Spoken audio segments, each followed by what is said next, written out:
دي الحبة الكاملة هو الدقيق اللي بيبقى احنا طحنا الغلة كلها بتيجي على بعضها، مفيش احنا بناخد عين للفطير والقرص وعين للعيش، بتبقى كلها على بعضها وبنخبزه على بعض. الدقيق الحبة الكاملة ده هو الدقيق المفيد للجسم، وبيبقى هو كتير فيه بيبقى الردة اكتر من الدقيق. فاحنا ما عندناش الدقيق الحبة الكاملة، هنعمل شوية ردة على الدقيق بتاع العين التانية بتاعة العيش، وشوية دقيق سن من اللي بيطلع الاسمر خالص اللي بيطلع، هنقلبهم على بعض كلهم، وهنعجن بهم شويه عيش بلدي في البيت النهارده. احلى شويه عيش تخبزيهم وتاكليه هو العيش اللي انت بتخبزيه في البيت وبتعجنيه في البيت. زي ما حضراتكم شايفين قلبنا الدقيق السن والدقيق اللي بتاع العين التانية على الردة، وكل ده قلبناهم على بعض وهنعجنهم. هنعجن بايه؟ بخميرة وملح، ولو عايزة تحط معلقة سكر معاهم. اهم حاجة في العجين في الصيف انك انت لما تيجي تعجني تخلي العجينة ناشفة ويابسة في العجين علشان خاطر ما يسيحش في الحر ده. ولما تعجني ما تغيبهوش في الخمر، تسيبيه يخمر كتير وبعد كده تخبزيه عشان خاطر ريحة الخميرة ما تبقاش فيه، الريحة تبقى طالعة او بتاعت الخميرة. فانت بتعملي اللي عندك خميرة فورية او خميرة بيرة هنعمل بيها، وهنكمل بالمية بس، ما احناش هنحتاج اي حاجة خالص.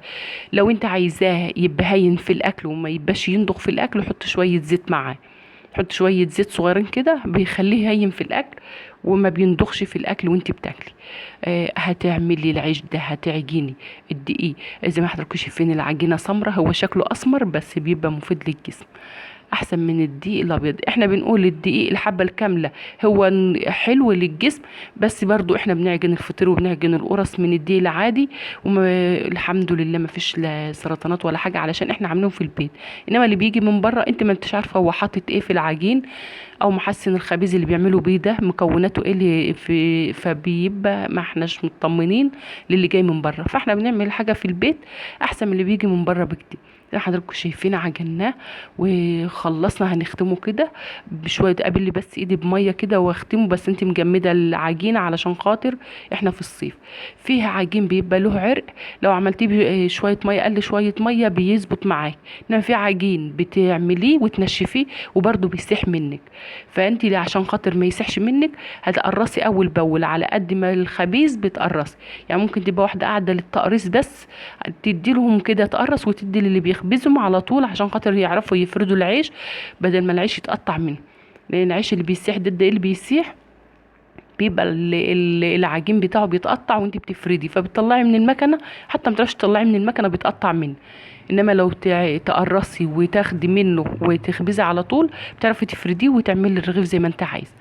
للبنات اللي بتتعلم التقريص، انت اللي ما انتش بتعرفي تقرصي، خدي حته صغيره وقطعها بايدك زي ما حضراتكم شايفين كده، وتنعمها بين ايديكي او على حرف الطبق زي ما حضراتكم شايفين كده، ونقطعها ونعملها على شويه الدقيق ونقرصها ونحطها على الرده اللي احنا قرصنا عليها. احنا النهارده مقرصين على رده، وهنخبز العيش ده على رده. خبزنا في الفرن البلدي احلى شويه خبيز رجعونا لايام زمان، واحلى شويه عيش تاكليه هو عيش الفرن البلدي.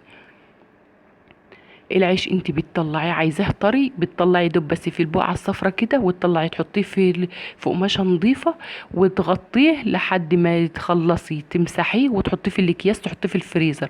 الكيس على قد الاكل علشان ما تطلعيش من الكيس وتبقى فيه وتحطي تاني في الفريزر. عايزه تطلعي ناشف هتطلعي ناشف من الفرن وتحطيه ناشف ده من بله وناكله بيبقى طعمه لذيذ. او تعملي منه فته، بيبقى ليه استخدامات كتير العيش الناشف. العيش الطري بتطلعيه زي ما حضرتك شايف البقعه الصفرا بس كده فيه، وتطلعيه تحطي فيه الاكياس وتطلعيه على قد الاكل. فيديو سهل وبسيط، وده كان فيديو النهارده، واشوفكم في فيديو جديد.